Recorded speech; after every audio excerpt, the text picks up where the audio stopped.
اس کے بعد میں نے اپنے گھر والوں کو بتایا تو مجھے میرے جو تھے، میری وائف تھی، میری بیگم تھی، اس نے مجھے یہ کہا کہ آپ بھی صدقہ دیں، لازمی آپ بھی صدقہ دیں، آپ بھی بکرے کا سر لے کر وہاں پر صدقہ پھینک کر آپ نے گھر آنا ہے۔ میں نے سے کہا کہ ٹھیک ہے، چلو اگر یہ کہہ رہی ہے تو میں صدقہ دے کر دیکھ لیتا ہوں، صدقہ دینے میں بھلا کیا حرج ہے۔ میں کام سے جب نکلا تو میں نے راستے میں سے بکرے کا سر لیا بازار سے، صدقے کی نیت کر لی اور اس کو اسی شاپر میں ڈال کر آگے سائیکل کے ساتھ جیسے میں نے باندھ دیا۔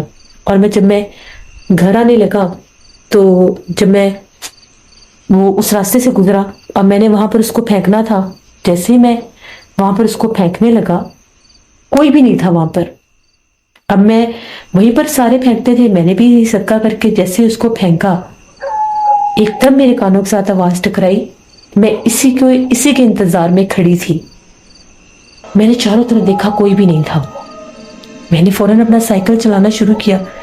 اب جب میں سائیکل چلا رہا تھا، ایک دم سے مجھے ایسا لگا کہ جس طرح سے وہ عورت جو ہے واضح طور پر پھر سے میرے سائیکل کے ساتھ ساتھ چل رہی ہے۔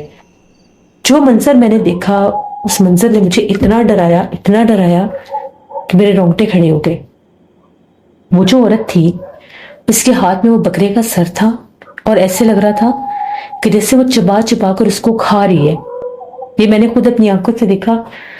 جب مجھے اس کی آواز آئی تو میں نے پلٹ کر دیکھا اور وہ اسی نہر کے کنارے کونے پر بیٹھ کر جیسے کھا رہی تھی۔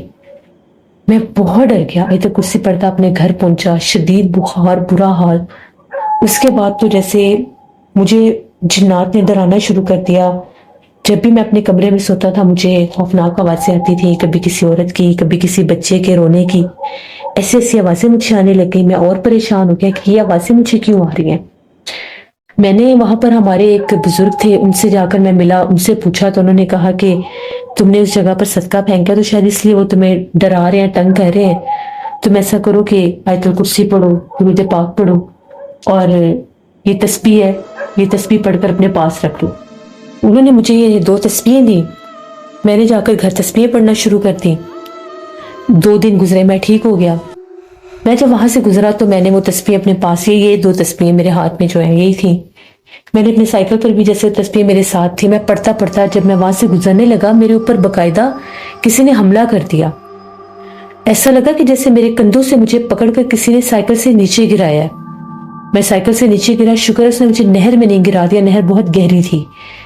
مجھے چوٹ بھی کافی لگی۔ میں اٹھا، میں نے چاروں طرف دیکھا، وہاں کچھ نہیں تھا۔ میں فوراً سے اپنا سائیکل لے کر گھر پہنچا۔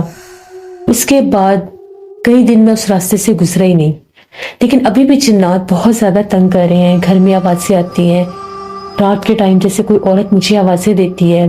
اتنا ہی نہیں، میری بیوی نے بھی یہ کہا ہے کہ اکثر مجھے جب رات کو آپ کو آوازیں آتی ہیں تو ایسے لگتا ہے کہ باہر صحن میں کوئی کالے رنگ کا سایہ منڈلاتا ہے۔ تو اس لیے میں آپ کے پاس آیا ہوں، مجھے آپ کے بارے میں ہمارے گاؤں میں سے کسی نے بتایا، تو میری مدد کریں کہ جو بھی مخلوق ہے اس سے میری جان چھڑوائیں، یہ پتہ نہیں میرے پیچھے کیوں لگ گئی ہے۔ شاہ صاحب نے جب اس کی ساری باتیں سنی، شاہ صاحب نے اسے کہا کہ پہلی بات تو یہ وہ راستہ سیف زدہ تھا۔ اس راستے کے اوپر لوگ ہر وقت صدقہ خیرات کے، جیسے وہ بکرے کے سر، وہ ضروری نہیں کہ وہ سارے صدقہ خیرات کے ہی ہیں، کچھ لوگ عملیات کر کے بھی پھینک جاتے ہیں۔ جو چیز تمہارے پیچھے لگی ہے وہ عمل کی مخلوق ہے، وہ ایک پچھل پیری چڑیل ہی ہے جس کو عمل کر کے وہاں پر پھینکا گیا ہے، اور تم نے بنا سوچے سمجھے ایسی ہی جگہ پر جا کر تم نے بھی صدقہ کر دیا، اس وجہ سے وہ چیز تمہارے پیچھے زیادہ لگ گئی ہے۔ اب وہ تمہارے گھر تک آ رہی ہے کہ مجھے دوبارہ آ کر وہاں پر وہ گوشت وغیرہ دو۔ جب تم پہلی بار ڈرے تھے، جب پہلی بار تم نے اپنے ساتھ آتے اس چیز کو دیکھا تھا، تمہیں تبھی پیچھے ہٹ جانا چاہیے تھا، تبھی تمہیں وہاں پر ایسی کوئی چیز نہیں پھینکنی چاہیے تھی یا اس راستے کو چھوڑ دینا چاہیے تھا۔ جب ایک دفعہ پتہ چل جائے کہ ایک راستے پر مخلوقات ہیں، جنات ہیں، پھر ایسے راستوں سے نہیں گزرتے۔ شاہ صاحب نے اسے کہا کہ میں تمہیں دم بھی کروں گا اور حفاظت کا ایک تعویذ دوں گا، تم نے اس راستے سے نہیں گزرنا، اور تم نے ایسا کرنا ہے کہ جیسے بکرے کا سر لے کر اگر صدقہ دینا بھی ہے تو اس کو لے کر اپنے گھر سے باہر نکل کر کسی ویران جگہ پر رکھنا اور پیچھے پلٹ کر نہیں دیکھنا۔ وہ آدمی چلا گیا حفاظت کا تعویذ لے کر۔ تقریباً 3-4 دن کے بعد وہ پھر واپس آیا اور آ کر کہنے لگا کہ آپ کے کہنے کے مطابق میں نے صدقہ کیا، میں جا کر ایک ویران جگہ پر رکھایا تھا اور میں نے پلٹ کر بھی نہیں دیکھا، اور حفاظت کا تعویذ بھی میرے گلے میں ہی ہے۔ لیکن اس کے باوجود جب میں وہاں سے رکھ کر آیا ہوں تو تقریباً رات کے پچھلے پہر میں ہمارے گھر پر دستک ہو رہی تھی۔ رات کے تقریباً 2-2:30 بجے کا ٹائم تھا جب ہم لوگوں کے دروازے پر زور زور سے دستک ہونے لگی۔ ہم لوگ ڈر گئے کہ کون ہے۔ ہم لوگوں نے ڈرتے ڈرتے جیسے پوچھا کہ باہر کون ہے، تو کوئی آواز نہیں آئی۔ تیسری بار پھر دستک ہوئی تو پوچھا تو باہر سے آواز آئی کہ میرا حصہ کہاں ہے، میرا حصہ دو مجھے۔ کسی عورت کی آواز تھی۔ ہم لوگ تو اتنے شدید ڈر گئے اور ہم لوگ فوراً کمرے کے اندر بھاگے کہ یہ کیا۔ اب کل رات بھی جیسے وہ رات بھر ہمارے دروازے پر دستک دیتی رہی اور آتی رات کے پچھلے پہر میں ہی ہے۔ اب آپ بتائیں ہمارے لیے کیا حکم ہے؟ شاہ صاحب نے کہا کہ جو کچھ تم نے اس راستے سے وہ گزرتے وقت صدقہ وہاں پر خود پھینکا، پھر وہاں پر کھڑے رہے، پلٹ کر بھی دیکھ لیا اس کو، اور وہاں پر جو پڑھائی تم کرتے ہوئے گزرے ہو وہ مخلوق بہت زیادہ تنگ ہوئی ہے اور تمہارے پیچھے لگ گئی ہے۔ اب تم نے ایسا کرنا ہے کہ اپنے ساتھ کسی کو لے جا کر مغرب سے پہلے پہلے اس حصے میں جا کر صدقہ خیرات کا گوشت یا بکرے کا سر لے کر پھینک دو۔ 7 دفعہ الٹے چکر دے کر وہاں پر پھینکنا ہے، اور جس راستے سے جانا ہے اس راستے سے واپس نہیں آنا، واپس اور راستے سے جانا ہے، اور پلٹ کر ہرگز نہیں دیکھنا۔ اس کے بعد یہ حفاظت کا تعویذ گلے میں رکھو، ایک تعویذ اپنے گھر کے دروازے کے اوپر لگا دو، اور پھر مجھے آ کر بتاؤ کہ کیا ماجرا ہے۔ وہ آدمی پھر چلا گیا۔ 2-3 دن کے بعد پھر آیا، آ کر کہنے لگا کہ جیسے آپ نے بتایا تھا میں نے ویسے ہی کیا۔ میرا ایک اپنا کزن ہے، رشتہ دار ہے، ساتھ ہی رہتا ہے، اس کو میں نے ساتھ لیا، ہم لوگ گئے، ہم لوگوں نے وہاں پر بکرے کا سر پھینکا۔ جس راستے سے گئے تھے اس راستے سے واپس نہیں آئے۔ جو ہی ہم لوگ پھینکتے گئے تو مجھے ایسا لگا کہ میرے کندھوں کے اوپر کوئی چیز بیٹھی تھی جو پیچھے ہٹی ہے۔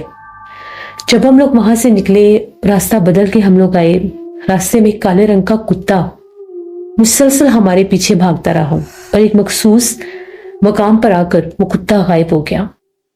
2 دن ہو گئے ہیں، رات کے دروازے پر دستک نہیں ہوئی، لیکن جو میری بیوی ہے وہ کہتی ہے کہ ہمارے گھر میں کالے رنگ کا ایک سایہ ہے، کبھی عورت کے روپ میں ہے، کبھی جیسے کسی بوڑھے آدمی کے روپ میں وہ نظر آیا ہے۔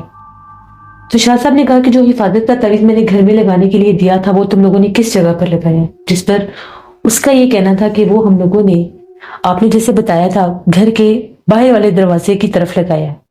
شاہ صاحب نے کہا کہ گھر کے باہر والے دروازے کی طرف نہیں، گھر کے اندر والے دروازے کی طرف لگاؤ، یعنی جب دروازہ کھول کر اندر آتے ہیں تو وہاں پر لگانا ہے، کیونکہ وہ جو مخلوق ہے تمہارے گھر میں موجود تمہارے پیچھے آئی تھی۔ جب تم نے وہ تعویذ گھر کے دروازے کے باہر لگا دیا تو وہ وہاں سے باہر جا نہیں پا رہی، کیونکہ وہ اس کے حصار میں آ گئی ہے۔ جب تم اسے گھر کے باہر لگاؤ گے تو وہ مخلوق اس طرح سے ٹل جائے گی۔ اس طرح سے وہ آدمی گیا تو شاہ صاحب نے بتایا کہ جو لوگ بھی اکثر نہروں پر صدقے پھینک کر آتے ہیں، بکروں کے سر ہوتے ہیں، گوشت ہوتے ہیں، تعویذات ہوتے ہیں، کچھ جادوگر لوگ بھی وہاں پر جا کر ایسی چیزیں پھینک کر آتے ہیں۔ جب وہاں پر عام لوگ گزرتے ہیں، عام انسان وہاں سے گزرتے ہیں تو وہ مخلوقات ان پر اثر انداز ہوتی ہیں۔ جب بھی کسی ایسے راستے سے گزریں جہاں پر آپ کو محسوس ہو کہ جنات ہیں، بھاری راستہ ہے، تو وہاں سے کبھی بھی رات کے اکیلے نہیں گزرنا چاہیے۔ اکثر یہ جو نہروں کی جیسے کنارے ہوتے ہیں وہ سڑکیں اکثر آسیب زدہ ہوتی ہیں۔ اسی طرح سے نانا جی بتاتے ہیں کہ شاہ صاحب کے پاس ایک نوجوان لڑکا لڑکی آئے، ان کی شادی ہوئی تھی کچھ عرصہ پہلے، ان کا گھر گاؤں کے ایسی جگہ پر تھا جہاں پر ان کے گھر کے بالکل قریب ایک بہت بڑی نہر تھی۔ وہ کہتے ہیں کہ اکثر ہم لوگ دونوں شام کے بعد نہر پر سیر کرنے کے لیے جایا کرتے تھے۔ اکثر لوگ وہاں پر نہر پر سیر کرنے جایا کرتے تھے شام کی، کوئی دن کے ٹائم جاتا تھا، کوئی شام کو جاتا تھا۔ تو میں جب بھی گھر آتا تھا ہم لوگ کھانا کھانے کے بعد دونوں میاں بیوی نہر پر سیر کرنے جاتے تھے۔ میری بیوی جیسے تیار ہوئی ہوئی ہوتی تھی، خوشبو وغیرہ لگائی ہوتی تھی، اکثر ہم لوگوں نے نہر پر جا کر چہل قدمی کرنی، پھرنا۔ یہ گھر آ کر ڈرتی تھی، رات کو اکثر کہتی تھی کہ مجھے ایسا لگتا ہے مجھے کوئی تنگ کرتا ہے، کبھی کوئی میرے بالوں کو چھیڑتا ہے جب میں سوئی ہوتی ہوں، کبھی مجھے لگتا ہے کوئی میرے سر پر دباؤ ڈال رہا ہے۔ بہت زیادہ اس نے یہ باتیں کرنا شروع کر دی۔ اتنا ہی نہیں، اس کو ایسا بھی محسوس ہوتا ہے کہ جس طرح سے ہم لوگ رات کو سوئے ہوتے ہیں تو کوئی اس کے کان کے بالکل قریب آ کر سانس لیتا ہے۔ جب اس کی آنکھ کھلتی ہے تو میرا چہرہ دوسری طرف ہوتا ہے. یہ اٹھ کر بیٹھ جاتی ہے اور مجھے بھی جیسے بتاتی ہے. ہمارے ذہن میں یہ چیز نہیں تھی کہ ہمارے ساتھ یہ سب نہر سے ہو رہا ہے. پھر ہم لوگ دوبارہ اپنی روٹین میں نہر پر واک کرنے جاتے تھے. تو ایک دفعہ ہم لوگ وہاں پر واک کر رہے تھے تو واک کرتے کرتے ایک دم اس نے شور مچانا شروع کر دیا. اس نے مجھے کہا کہ سامنے ایک عورت کھڑی ہے پانی کے پاس. میں جب وہاں پر دیکھتا تھا تو مجھے وہاں سے کوئی چیز نظر نہیں آتی تھی. یہ بار بار کہتی تھی کہ وہاں پر ایک عورت کھڑی ہے, اس نے سفید کلر کے کپڑے پہنے ہوئے ہیں, اس کے لمبے لمبے بال ہیں, دانت بہت لمبے ہیں, وہ مجھے اپنی طرف بلا رہی ہے. مجھے لگا کہ شاید یہ خوف زدہ ہوگی یا ڈر گئی ہے اس لیے وہم کر رہی ہے. میں نے چاروں طرف دیکھا, کہیں کچھ نہیں تھا. یہ جس طرف اشارہ کر رہی تھی میں اس طرف بھی گیا. میں نے جا کر اس کو بتایا یہاں پر کچھ نہیں ہے. لیکن جیسے ہی میں واپس پلٹا تو مجھے اس کے پیچھے اسی کی شکل کی ایک اور عورت کھڑی نظر آئی, لیکن اس میں اور اس میں یہ فرق تھا کہ اس کی آنکھیں چمک رہی تھی.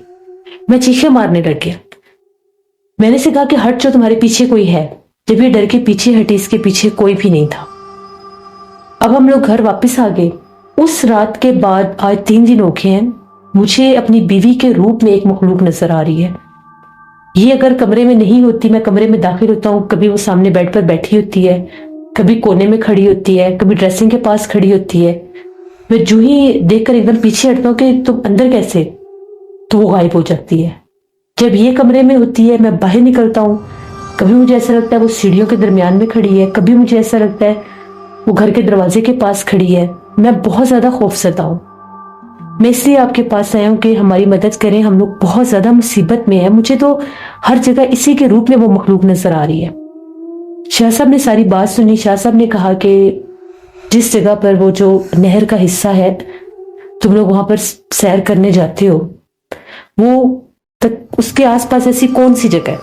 اس لڑکے نے بتایا کہ اس کے آس پاس ایک ایسی جگہ ہے جہاں پر اکثر لوگ بیٹھے ہوتے ہیں شام کے وقت. تو میں اپنی بیوی کو لے کر کافی آگے نکل جاتا ہوں. ہم لوگ جس طرف جاتے ہیں وہاں پر ویرانہ ہے, اور سننے میں آیا کہ وہاں پر ایک چھوٹا سا قبرستان بھی ہے. ہم نے وہ قبرستان دیکھا نہیں ہے, لیکن سنا ضرور ہے کہ اس سائڈ پر ایک قبرستان بھی ہے. شاہ صاحب نے بتایا کہ وہ جگہ بہت زیادہ بھاری ہے, وہاں پر جنات ہیں, اور وہاں پر جو جنات ہیں وہ ایسے ہی جنات ہیں جو پیچھے لگنے والے ہیں, اور ہمزاد جنات یعنی ہم شکل جنات کے روپ میں سامنے آنے والے ہیں. یہ جو جنات کی قسم ہوتی ہے یہ بہت زیادہ سخت ہوتی ہے. یہ اتنی سخت قسم ہوتی ہے کہ یہ اکثر مرد کے روپ میں بھی سامنے آتے ہیں, اکثر عورت کے روپ میں بھی سامنے آتے ہیں. اگر یہ عورت کے سامنے مرد کے روپ میں آئے تو اس کو بہت تنگ کرتے ہیں, اور اگر یہ مرد کے سامنے عورت کے روپ میں آئے تو اس کو بہت تنگ کرتے ہیں. تم لوگوں نے بہت غلطی کی وہاں پر جا کر. پھر شاہ صاحب نے ان کو حفاظت کا ایک تعویذ دیا اور ان سے کہا کہ دوبارہ نہر کے اس حصے کی طرف نہیں جانا. دم بھی کیا. وہ لوگ گھر چلے گئے. 3-4 دن کے بعد وہ لوگ پھر آئے. وہ لڑکا اکیلا تھا جس کی بیوی ساتھ نہیں تھی. شاہ صاحب نے پوچھا کہ کیا مسئلہ بنا ہے کہ دوبارہ تمہیں جو آنا پڑا ہے. اس نے یہ کہا کہ آپ نے جو تعویذ دیا ہے اس تعویذ کے بعد میری بیوی تو نہیں ڈر رہی, نہ ہی اس کو وہ مخلوق نظر آ رہی ہے, لیکن مجھے بھی ایسا لگتا ہے کہ میرے ساتھ کوئی ہے. میں نے تعویذ پہنا, مجھے میری بیوی کے روپ میں وہ نظر نہیں آ رہی, لیکن میرے کانوں میں آوازیں آ رہی ہیں. میں جب بھی اکیلا بیٹھا ہوں تو ایسا لگتا ہے کوئی عورت پاس آ کر بولتی ہے. یہاں تک کہ میں اپنے گھر سے باہر نکلتا ہوں, میں اگر سڑک پر چل رہا ہوں, خالی سڑک ہے, تو ایسا لگتا ہے پیچھے کوئی چل رہا ہے. پھر اتنا ہی نہیں, میں اپنی دکان پر جا کر بیٹھتا ہوں, کام کرتا ہوں, تو میرا جو وہاں پر ملازم آ کر کہتا ہے آپ کو وہ فلاں درخت کے پاس ایک عورت کھڑی ہے, آپ کو بلا رہی ہے. جب میں جا کر وہاں پر دیکھتا ہوں وہاں پر کوئی بھی نہیں ہوتا. شاہ صاحب نے کہا کہ تمہارے اوپر ابھی بھی اثرات ہیں, تم نے یہ 7 دن کے تعویذات ہیں اپنے جسم کے اوپر یہ اس کا چکر دے کر ان کو اپنے گھر کے صحن میں رکھ کر جلانا ہے. اس کے بعد تمہاری وہ جان چھوڑے گی, ابھی تمہارے پیچھے وہ ہے. 7 دن کے بعد آ کر تم نے مجھے بتانا ہے. پھر وہ آدمی چلا گیا. 7 دن کے بعد دوبارہ آیا اور اس نے آ کر بتایا کہ جب بھی میں وہ تعویذات جلاتا تھا میرے کانوں میں کسی کے رونے کی آوازیں آتی تھی. 2-3 دن تو مجھے وہ آوازیں مسلسل آئیں, لیکن 2-3 دن کے بعد جیسے وہ دور گونجنے کی آوازیں بن گئیں. اور آج 7ویں دن جب میں نے کل جلایا تو مجھے کوئی آواز نہیں آئی. کیا میں بالکل ٹھیک ہوں؟ شاہ صاحب نے کہا کہ ہاں اب تم بالکل ٹھیک ہو, اور اب غلطی سے بھی اس حصے کی طرف مت جانا. اس آدمی نے یہ بتایا کہ جب میرے اوپر بھی اس کے اثرات تھے تو میری بیوی اکثر کہتی تھی کہ آپ سوئے ہوتے ہیں, میری آنکھ کھلتی ہے تو مجھے ایسا لگتا ہے آپ کے سر کی طرف کوئی عورت کھڑی ہے, کالی سیاہ عورت ہوتی ہے, پھر وہ غائب ہو جاتی ہے. اس طرح سے ان کے پیچھے وہ مخلوق لگی. نانا جی نے ہمیشہ ہمیں بتایا کہ جب بھی لوگ یہ شام کے وقت نہروں پر جاتے ہیں, کناروں پر جاتے ہیں, پانی کے اوپر بھی جنات کی بہت سی مخلوقات, بہت سی تعداد جنات کی رہتی ہے, ان کے گھر ہوتے ہیں, ان کے بسیرے ہوتے ہیں, اور مغرب کی اذان کے بعد جنات جیسے آزاد ہوتے ہیں. تو پھر جب انسان وہاں پر جاتے ہیں, خلل ڈالتے ہیں ان کی چیزوں میں, ان کے کاموں میں, پھر وہ تنگ ہوتے ہیں اور انسانوں کو بھی تنگ کرتے ہیں. ہمیشہ جب بھی ایسی جگہوں پر جائیں کوشش کریں کہ شام کے وقت نہ جائیں, دن کی روشنی میں جائیں اگر وہ بھی جانا ضروری ہو تو, ورنہ ایسی جگہوں سے دور ہی رہنا بہتر ہوتا ہے. یہ تھی نانا جی کی ایک کہانی, 2 کہانی. امید کرتی ہوں آپ لوگوں کو پسند آئی ہوں گی. اپنا فیڈ بیک مجھے ضرور دیں, اور جن لوگوں نے ابھی تک میرے چینل کو سبسکرائب نہیں کیا, میرے چینل کو ضرور سبسکرائب کریں. یہاں پر میں اسی طرح سے گاؤں سے ریلیٹڈ خوفناک کہانیاں لاتی رہتی ہوں. اپنا بہت سا خیال رکھیے گا. اپنی ڈیرو دعاؤں میں مجھے, میری فیملی, میرے پورے پاکستان کو یاد رکھیے گا. Thank you for seeing my stories. Stay tuned. اللہ حافظ.